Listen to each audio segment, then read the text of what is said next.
సంవత్సరాల బీఆర్ఎస్ పరిపాలన మీద 18 నెలల కాంగ్రెస్ పరిపాలన మీద చర్చ జరగాలి అని చెప్పేసి ఒక ముఖ్యమంత్రి స్థాయి వ్యక్తి ఈరోజు సవాల్ విస్తున్నారు.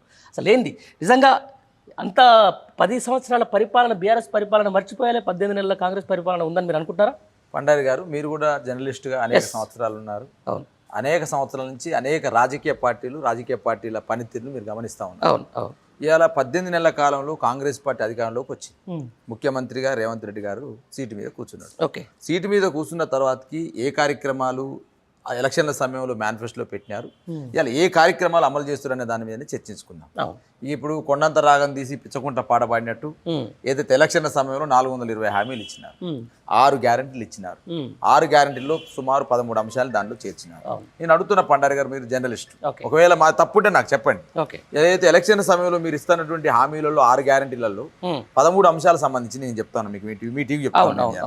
ఇలా మహిళలకు 2500 ఇస్తామన్నారు, ఇలా అమలవుతుందా లేదా అనే అంశాన్ని మీ స్పష్టంగా మీ టీవీ ద్వారా అడుగుతా ఉన్నా. ఒకవేళ కాంగ్రెస్ పార్టీ నాయకులు ఒకవేళ మాతో చర్చ తీసుకొచ్చినా మేము పాల్గొంటాం. 2500 హామీని అమలు పరిచే పరిస్థితి లేదు. అదేవిధంగా మీరు ఇచ్చిన 6 గ్యారెంటీలో ముసలమ్మలకు ఏదైతే గతంలో కేసీఆర్ గారు ఉన్నప్పుడు చెప్పినారు, మీరు కేసీఆర్ ముసలమ్మకి మాత్రమే పింఛన్ ఇస్తున్నాడు, ముసలయ్యకి ఎగ్గొడుతున్నాడు, మేము వస్తే ఇద్దరికి ఇస్తామని మీరే చెప్పారు. ఇవాళ ఇద్దరికి ఇస్తున్నారా ఒకరికి ఇస్తున్నారా అనే అంశాన్ని స్పష్టంగా చెప్తా ఉన్నాను. ఇస్తే ఒకరికి ఇస్తే ఆ ఒక్కరిలో 2000 ఇస్తున్నారు, ఏమి ఇస్తున్నారో ఇవాళ అర్థమవుతా ఉంది. మీరు ఇస్తున్న 4000 ఎగ్గొట్టినట్టే కదా, హామీని అమలు పరచనట్టే కదా. అదేవిధంగా ఇవాళ మేము ఆ రోజు ఏదైతే పేద ఆడపిల్లలకి పెళ్లిళ్ళు చేసే సమయంలో ప్రభుత్వం ఆదుకోవాలని చెప్పేసి ఆ రోజు మేము 1,116 రూపాయలు ఆ రోజు పెళ్లిళ్ళకి ఇస్తే ఏం చెప్పినాడు, మేము అధికారంలోకి వస్తే 1,116 తులం బంగారం ఇస్తామన్నారు. 18 నెలలు అవుతుంది.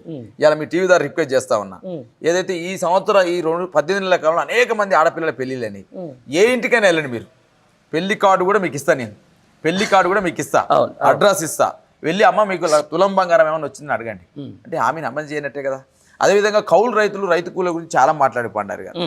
మేము రైతు ప్రభుత్వం మాదని చెప్పేసి, రైతులంతా మాకు ఓట్లే అని చెప్పేసి కౌలు రైతుల కోసం 12,000 రూపాయలు ఇస్తామన్నారు. ఇలా కౌలు రైతులకు 12,000 ఇస్తా ఉన్నారు. అదేవిధంగా కౌలు రైతులతో పాటుగా వ్యవసాయ కూలీలకు సంబంధించి వాళ్ళకు 12,000 ఇస్తామన్నారు. వాళ్ళకి ఏమైనా ఇచ్చిర్రా అనే అంశాన్ని కూడా నేను అడుగుతా ఉన్నాను.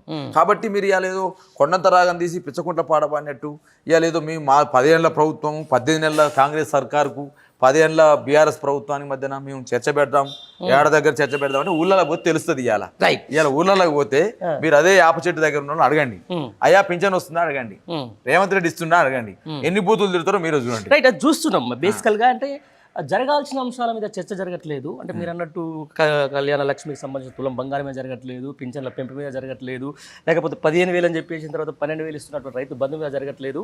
కానీ అంటే ప్రజా సమస్యలకు సంబంధం లేని విషయానికి సంబంధించిన ఈరోజు ప్రజలు ఎంత ఇబ్బంది పడుతున్నారు, రైతులు ఎంత ఇబ్బంది పడుతున్నారు మీరు చూస్తున్నారు. రైట్, అదే జర్నలిస్ట్గా మేము కూడా చూస్తూ ఉన్నాం. ఏదో ఫోన్ ట్యాపింగ్ అంశం అని చెప్పేసి ప్రజా పత్రికా స్రవంతి మొత్తం కూడా ఏదైతే ఫోన్ ట్యాపింగ్ లేకపోతే కాళేశ్వరం సంబంధించిన కమిషన్లు అని చెప్పేసి పెద్ద వార్తలు రాసిస్తున్నాయి. అవంతా కూడా ఎట్లా దానికి. కానీ ఏ ప్రధాన స్రవంతి మీరు చెప్తున్నటువంటి ప్రధాన మీడియా కూడా ఈ ప్రజా సమస్యలను వెలికి తీయడంలో కానీ బయటికి రాలేకపోతుందా, లేకపోతే ఈ ప్రభుత్వ ఒత్తిళ్ళకి ఏమైనా తొలగుతుందా అనుకుంటున్నారా? నేనేమంటున్నంటే ఇవాళ ఒక ప్రధాన పత్రికలో మెయిన్ పేపర్లు వచ్చింది. ఇలా 10 ఏళ్ల బీఆర్ఎస్ సర్కార్కు 18 ఏళ్ల కాంగ్రెస్ సర్కార్కు తేడా చెప్పనా? మేము ఆ రోజు 1,00,000 రూపాయలు రుణమాఫీ అని చెప్పినాం, 1,00,000 రూపాయలు ఏకాదటిన మాఫీ చేసినాం. ఇలా నువ్వు 2 లక్షల రుణమాఫీ అని చెప్పేసి పెగ్గేలు కొట్టినావు, పెద్ద పెద్ద మాటలు మాట్లాడినావు. ఇలా 2 లక్షల రుణమాఫీ కాలేదని ఒక ఊర్లో రైతులు అయ్యో మేము ఇంతమంది అని చెప్పేసి వాళ్ళు చెప్తున్న సందర్భం ఉంది. మీకు తేడా మేము హామీ ఇచ్చినాం, అమలు చేసినాం, నువ్వేమో హామీ ఇచ్చినావు ఎగ్గొట్టినావు అని చెప్తాను. మీకు మాకున్న తేడా అదే. కేసీఆర్ కి రేవంత్ రెడ్డికి ఉన్న తేడా ఏంటంటే కేసీఆర్ హామీ ఇస్తే అమలు చేస్తాడు, రేవంత్ రెడ్డి హామీ ఇచ్చిండు తప్ప అమలు చేయలేదని చెప్తున్నారు. అదే అంటున్నాం, ప్రధానంగా ప్రజల్లో చర్చ జరగాలని చెప్పేసి రాష్ట్ర ముఖ్యమంత్రి స్థాయి వ్యక్తి ఉన్నప్పుడు ఈ ప్రధాన స్రవంతి మీడియా అందరూ ఉన్నారు, వాళ్ళందరూ కూడా మరి రేపు కంపేర్ చేసుకుంటే అది చేసేసి ఒక వార్త రాయొచ్చు కదా బయట. ఎందుకు రాస్తారు? ఇలా తెలంగాణ ఉద్యమంలో వీళ్ళందరూ కూడా తెలంగాణకు వ్యతిరేకంగా పాల్గొన్న వాళ్ళే. ఇలా రేవంత్ రెడ్డితో ఉన్న వాళ్ళు ఎవరు ఉన్నారు? వీళ్ళందరూ కూడా తెలంగాణ రాష్ట్రం రావద్దన్న వాళ్ళు, తెలంగాణకు వ్యతిరేకంగా పనిచేసిన వాళ్ళు, తెలంగాణ సంబంధించిన అంశాలు వస్తే వాటిని పక్కకు పెట్టిన వాళ్ళు వీళ్ళందరూ కూడా. కాబట్టి ఆ రోజు తెలంగాణ వ్యతిరేకులు ఈ రోజు రేవంత్ రెడ్డితో ఉన్నారు కదా. కాబట్టి వీళ్ళకి తెలంగాణ బాగుపడాలని ఉండదు. ఎంతసేపు తెలంగాణ పోతున్న సమయంలో దాన్ని కట్టలెట్ట పెట్టాలి, దానికి అడ్డమెట్టబడాలి, దాని అభివృద్ధిని ఎట్లా ఆగం చేయాలని ఆలోచనతో ఉన్న వాళ్ళు రేవంత్ రెడ్డితో ఉంటారు తప్ప తెలంగాణ వాదము, తెలంగాణ నినాదము, తెలంగాణ ఆశ, తెలంగాణ శ్వాస ఉన్న వాళ్ళు కేసీఆర్ గారు. ఇలా కేసీఆర్ గారి ప్రభుత్వానికి ఈయన ప్రభుత్వానికి పోలిక అంటే ఇలా ఊర్లలోకి పోతే ప్రజలందరూ చెప్తారు. కానీ ఇది మీడియాకు మీడియాకు ఇది కనిపించదు. మీడియాకి ఏం కనిపిస్తుంది? కేసీఆర్ ఫార్ములా రేస్ కనపడుతుంది. డివిఆర్ గారు మీరు అనేది నాకు అర్థమైంది. మేము పోతున్నప్పుడు యాజ్ సోషల్ మీడియాలో కానీ లేకపోతే మేము చేస్తున్న ఛానల్ పోతున్నప్పుడు మాకు విపరీతమైనటువంటి ప్రజా వ్యతిరేకత ఈ ప్రజాపాలన కనిపిస్తున్నమాట. వాస్తవం మేము చూపిస్తున్నాం. బట్ నిజంగా వేరే పత్రికలకు వేరే టీవీ ఛానల్కి ఎందుకు కనిపెడతాం అంటున్నాను నేను. ఇప్పుడు నేను అంటున్నా, ఇప్పుడు ఎందుకు కనపడదంటే వాళ్ళకు ఒక కేసీఆర్ మీద ఒక అక్కసు. ఎందుకు? కేసీఆర్ గారు అంటే ఒక రకమైన జెలసీ. ఎందుకంటే వాళ్ళకు తెలంగాణ రాష్ట్రం అనే గతంలో ఆంధ్ర పెట్టుబడిదారుల కింద, అదేవిధంగా ఆంధ్ర నాయకుల యొక్క మోచేతులు నీళ్లు తాగుతూ బతికిన వాళ్ళు కదా, స్వతంత్రంగా ఉండాలనుకున్న వాళ్ళు కాదు కదా. కాబట్టి ఇలా కావలసుకొని రేవంత్ రెడ్డి ఒక సీఎంఓ ఏది నిర్ణయిస్తే ఇలా పత్రికలు అది నిర్ణయిస్తే అది రాస్తా ఉన్నాయి. సీఎంఓ ఒక నోట్ పంపిస్తే ప్రధాన సంచికలలో మెయిన్ పేపర్లుగా వస్తూ ఉన్నాయి.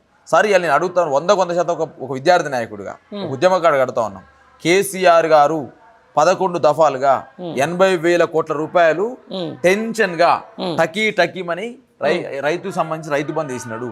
ఇవాళ నువ్వు ఏదైతే ఎలక్షన్ల సమయం రాగానే స్థానిక సంస్థల ఎలక్షన్లు వస్తాయని అనగానే ఇవాళ 9,000 కోట్లు 9 రోజులు వేసినావు.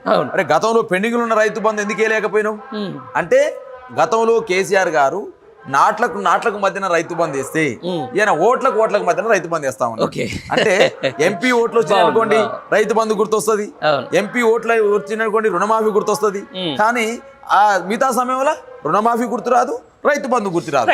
స్థానిక సంస్థ ఎలక్షన్లు వచ్చినాయి కాబట్టి గ్రామాలలో రైతుల దగ్గర ఓట్ల దగ్గర పోవాలి కాబట్టి 9,000 కోట్లు వేసినామన్నావు. నువ్వే అన్నావు కదా నాయన.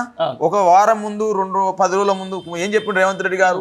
ఆర్థిక పరిస్థితి బాగా లేదు, ఉద్యోగులకు జీతాలు ఇచ్చే పరిస్థితి లేదు, అప్పులు చూస్తే అప్పులకు పోతే అప్పు దొంగ లెక్క చూస్తున్నాడు, చెప్పులు ఎత్తుకపోతున్నాడు అనుకుంటున్నారు, బ్యాంకులన్నీ కూడా దివాలు తీసిన రాష్ట్రాన్ని చూసి బాధపడుతున్నాయని చెప్పేసి నువ్వే మాట్లాడినావు కదా. మరి 9,000 కోట్లు కాసేపట్లో యాన్ చేస్తేవి ఈ అన్న కూడా ప్రజలందరూ అంటున్నారు. మేము ఇవాళ లీడర్లుగా మేము ఊళ్ళో పోతున్నప్పుడు ఓహో రేపు స్థానిక సంస్థ ఎలక్షన్స్ ఉన్నాయి కాబట్టి ఊళ్ళలో వ్యతిరేకత వస్తుంది కాబట్టి స్థానిక సంస్థ ఎలక్షన్ల కోసమే రైతు బంధు వేసిండు అని చెప్పేసి అంటా ఉన్నారు. ఇప్పుడు స్థానిక సంస్థల ఎలక్షన్లు అయిపోయిన తర్వాత మళ్ళీ రైతు బంధు పడదా? మరి గతంలో పడ్డదా? నేను అంటున్నాను, నేను మిమ్మల్ని అడుగుతున్నాను. నేను గతంలో మంచిగా వేసి గతంలో ఎంత వేసినావు? మేము 3 దాంట్లో ఇప్పుడు నువ్వు వచ్చిన కానీ 3 సార్లు జరిగింది బ్రదర్.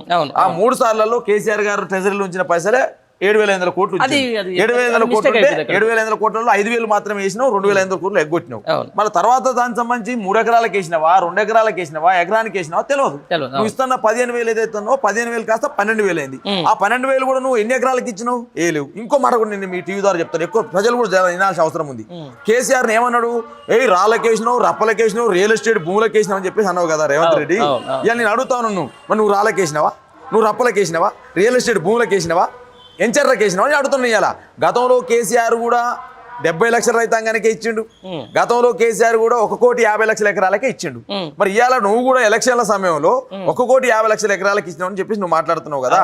మరి ఇవాళ నేను అడుగుతున్నా రేవంత్ రెడ్డి కాంగ్రెస్ పార్టీని, అంటే గతంలో చేసిన విమర్శలు తప్పనన్నా చెప్పాలి, నువ్వు క్షమాపణ చెప్పాలి. అంటే కేసీఆర్ మీద నేను అనవసరంగా ఆరోపణలు చేసిన రైతులకే కేసీఆర్ ఇచ్చిండు, కేసీఆర్ రియల్ ఎస్టేట్ వెంచర్లకు రైతు బంధు ఇవ్వలేదు, అదేవిధంగా ప్లాట్లకు ఇవ్వలేడు, అదేవిధంగా పాడుపడ్డ భూములకు ఇవ్వలేడు అని చెప్పేసి చెప్పాలి. ఇవాళ రేవంత్ రెడ్డి ముక్కు నేలకు రాసి గత ప్రభుత్వం మీద నేను అబద్ధాలు చెప్పినా, గత ప్రభుత్వం మీద అనవసరమైన ఆరోపణలు చేసిందని చెప్పేసి ఇలా ముక్కు నేలకు రాసి క్షమాపణ చెప్పాలి రేవంత్ రెడ్డి. కేసీఆర్ గారి క్షమాపణ చెప్పాలి. ఎందుకు చెప్పాలని అడుగుతున్నాను. బీఆర్ఎస్ పార్టీ నాయకుడిగా, ఒక పార్టీ అధికార ప్రతినిధిగా, ఒక మాజీ కార్పొరేషన్ చైర్మన్గా ఇష్టం వచ్చినట్టండి కాంగ్రెస్ పార్టీ ప్రతి నాయకుడు ఏ ఛానల్లో చూసినా, ఏ యూట్యూబ్ ఛానల్ చూసినా ఏం మాట్లాడిండు?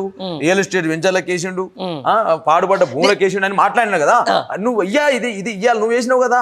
1,50,00,000 ఎకరాలకు నువ్వు వేసినవి. గతంలో కేసీఆర్ 70 లక్షల మంది రైతులకు నువ్వు వేసినావు, 1,50,00,000 వేసిన నువ్వు ప్రగల్భాలు పలుకుతున్నావు కదా. గతంలో కేసీఆర్ కూడా 70 లక్షల రైతులకు వేసిండు, 1,50,00,000 ఎకరాలకు వేసిండు. మరి గతంలో కేసీఆర్ వేస్తే తప్పెట్టయింది, ఇవాళ నువ్వు వేస్తే ఒప్పెట్లయింది అంటున్నా నేను ఇవాళ నేను. కాబట్టి రేవంత్ రెడ్డి 100% ఎలక్షన్ సమయంలో ఓట్ల కోసం ప్రజల్ని తప్పుదారి పట్టిస్తూ ఈ రైతు బంధు మీద దుష్ప్రచారం చేసిన తేలిపోయింది కదా. మరి దుష్ప్రచారం చేసినప్పుడు అబద్ధం ప్రచారం ఏం చేయాలి? ముక్కు నేలకు రాయాలి కదా, రైతాంగానికి క్షమాపణ చెప్పాలి కదా. ఇలా రియల్ ఎస్టేట్ బ్రోకర్లని, వెంచర్లని అబద్ధ ప్రచారం చేసింది కదా. ఈ అబద్ధ ప్రచారం అబద్ధం అని చెప్పాల్సిన బాధ్యత తేలిపోయింది కదా ఇలా.